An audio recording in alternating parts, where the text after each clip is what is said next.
The Patriots are stuck between a rock and a hard place and hiring a GM. We'll explain here on Patscast.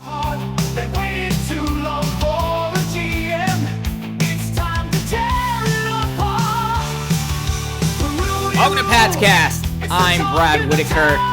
The Patriots are starting their general manager search, even though we all know who the general manager is going to be. It is Elliott Wolf, who's been the de facto GM, the guy who's been the ultimate decision maker, made all the final calls during the NFL draft, has been appearing by himself and alongside Jerod Mayo in press conferences. We know the job is his. Now, is it going to actually be the title of general manager? It doesn't sound like it. It's going to be some other fancy title where the Krafts can kind of hold on and have input because they're still upset over the 20-plus years Bill Belichick was with the team and had complete control over everything. But they're in a troubling situation right now because they have to comply with the Rooney Rule in order to promote Elliott Wolf to general manager or whatever his new title is going to be. And in order to comply with the Rooney Rule, you have to interview at least 2 external minority candidates or women, and then you can hire whomever you want based on the interviews taking place, and they all have to be done in person. However, because the Patriots decided to wait until after the NFL draft to make this decision, nobody wants to interview with them because they know the job is Elliott Wolf's. And this really goes back to ownership and the way they've handled this situation. And we were all asking, 2, 3, 4 months ago at this point, about what the Patriots are going to do in terms of the hiring process, not just with the front office, the general manager role, but also with the head coaching role. And the thing with the Rooney Rule is, in theory, the idea is that you interview minority candidates, they have a better shot at being selected as a member of the front office or as a head coach or whatever role they're applying for, or even if they're not selected, they're at least exposed to an organization, word spreads around, and more opportunities can open elsewhere because of that. However, in practice, the Rooney Rule, what ends up happening is teams really are just trying to check a box, and they try to circumvent the rule in every way possible, and the Patriots actually did this with Jerod Mayo. Yes, Jerod Mayo was a minority candidate for head coach, but because he was internal, it would not have counted for the Rooney Rule if they had done head coaching interviews. And even if he did count, they would still have to do an additional interview with a woman or a minority candidate to make it work, to comply with the Rooney Rule. So what the Patriots did, they found a loophole in which when they were negotiating or renegotiating Jerod Mayo's contract about a year ago, they wrote in a clause saying he can be elevated and promoted to head coach at any time, and then we don't have to conduct any interviews, and the Rooney Rule no longer applies. The Pats found a loophole and were able to promote Jerod Mayo without conducting a single head coaching interview. In fact, they didn't even interview Jerod Mayo for the job. They just promoted him right away because of the clause that they put in his contract. So teams don't really take this very seriously. In theory, the rule is supposed to help minority candidates into elevated positions, but in practice, teams fudge around with it and find ways to check the box because they go into these interviews, and for the most part, teams know who they want to hire, right? Or they have a short list of 2 or 3 candidates that they want to consider, and then if those candidates don't fulfill the Rooney Rule, they find other candidates elsewhere so they can check those boxes and conduct these performative interviews. Well, but because the Patriots decided to wait until after the NFL draft to formally name a general manager, whatever the role is, it's not working out. And guys like Trey Brown, who's the senior personnel executive of Cincinnati, and I said this, I think 3 months ago on the podcast, I said he would be an excellent candidate for general manager. I hope he gets an interview.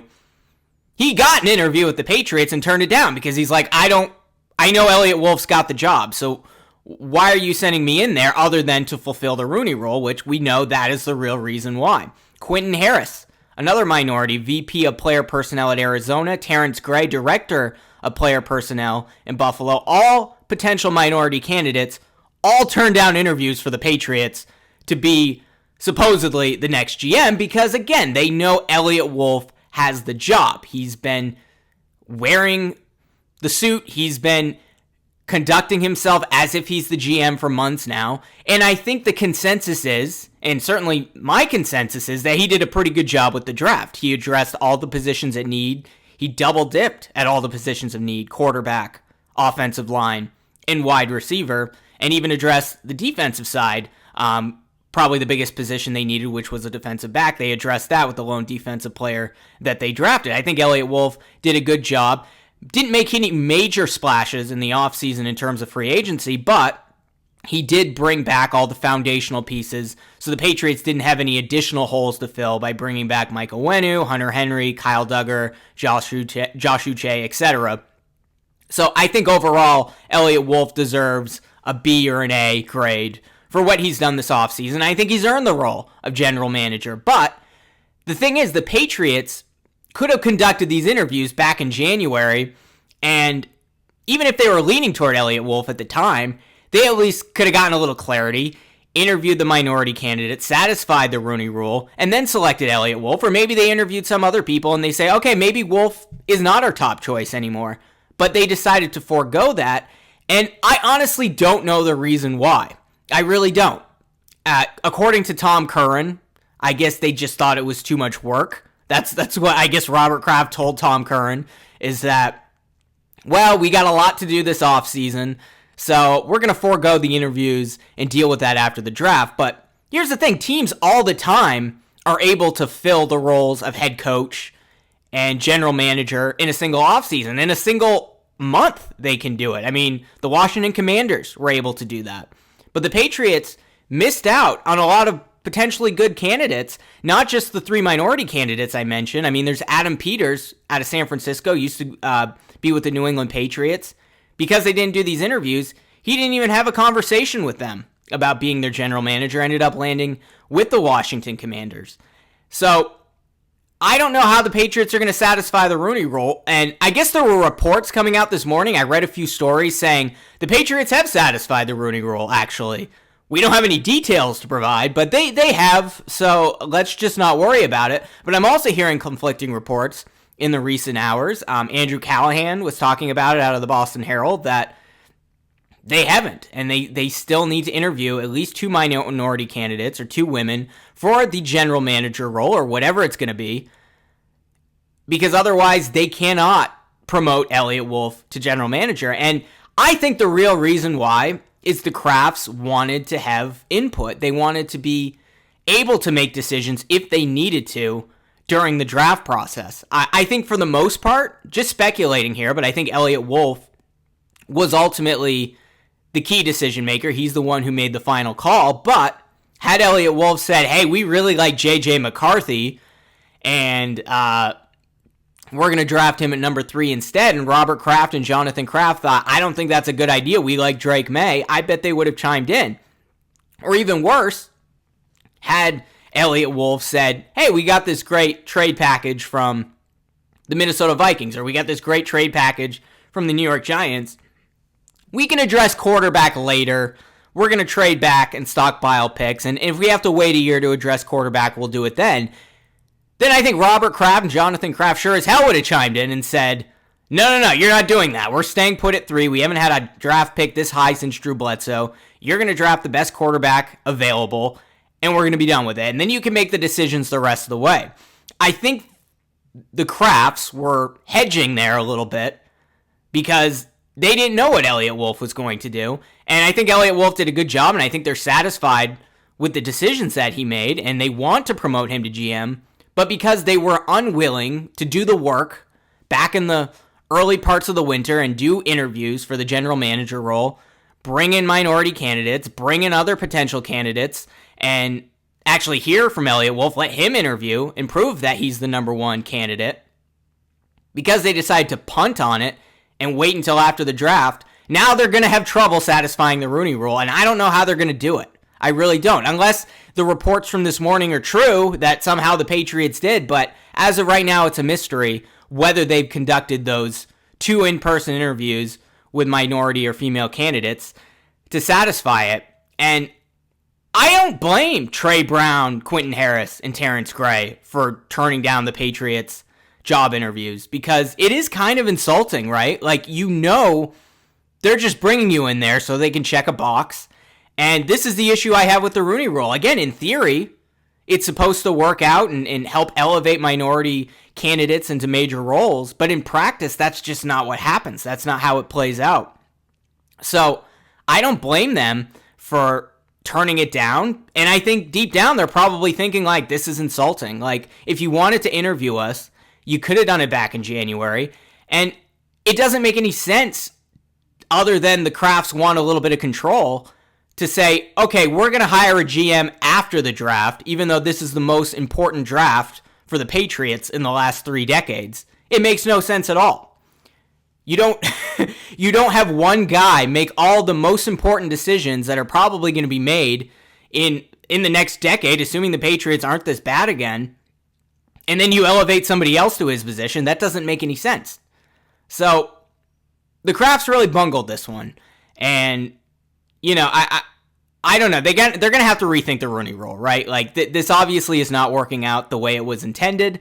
And, you know, when you have teams like the Patriots who are trying to circumvent the rules and writing clauses into Gerard Mayo's contract so they don't have to do interviews, and then just trying to check a box at the end of the offseason because they wanted to wait on the general manager role, and now you're having all of these executives around the league being invited for interviews, and they feel insulted by it, and they won't do it. Like, obviously the rule's not working, or at least the ownership or the Patriots are not approaching this strategically or doing it the right way. You can go into the offseason thinking Elliott Wolf is going to be our GM and still have conversations with people before you make that decision, before the draft, before you have to make all these important draft selections. But the roster for the future is set, right? Like, at least for the next 3 to 4 seasons, the Patriots have their future quarterback, and that's Drake May. We think they've addressed left tackle. We think they've addressed the boundary X wide receiver position and adding Javon Baker and adding Jalen Polk, and they brought back Kendrick Bourne, and they got Douglas, and Juju's still on the roster, and they drafted a tight end and still got 2 other tight ends ahead of him, Austin Hooper and Hunter Henry. Like, this is the foundational piece, the young pieces that are going to be there for the next 3 to 4 years. And if you're going to have a guy making those decisions who's ultimately not going to be the general manager, that makes no sense. And that's why we all know Elliott Wolf is going to be the general manager, because he's been playing the role of general manager for the last 4 months. So really poor job by the Crafts in this situation. They bungled this situation. They're insulting executives all around the league who know that this interview process is a sham. And they could have taken the time out back in January after Belichick had left and just said, all right, we're going to do a week of interviews and we're going to bring in as many guys as possible. And yeah, Elliott Wolf's the favorite. He's our number one. And I think we're going to select him, but let's at least have these conversations. Let's make sure we satisfy the Rooney Rule. Let's consider other candidates, because that's the right thing to do. And then we can head into the draft with a formal GM or whatever Elliott Wolf's new title is going to be. And then we don't have to worry about this come May when we would have to conduct general manager interviews then. Well, that's not what they did. Now they're trying to backfill all of those decisions that they should have made a lot earlier. So, I don't know. Let me know what you think in the comments if you're watching on YouTube. Do you believe the reports that the Patriots have satisfied the Rooney Rule? Because I certainly don't. Or do you lean toward what Taylor Kyles and Andrew Callahan and others are saying about Patriots have not satisfied the Rooney Rule and they really handled this poorly? That's certainly the direction I'm leaning. Let me hear your thoughts in the comments below. Be sure to like this video, subscribe to this channel, turn on the notification bell on YouTube, or subscribe if you're listening on Apple Podcasts or on Spotify. We'll be back the rest of the week with more Patriots coverage.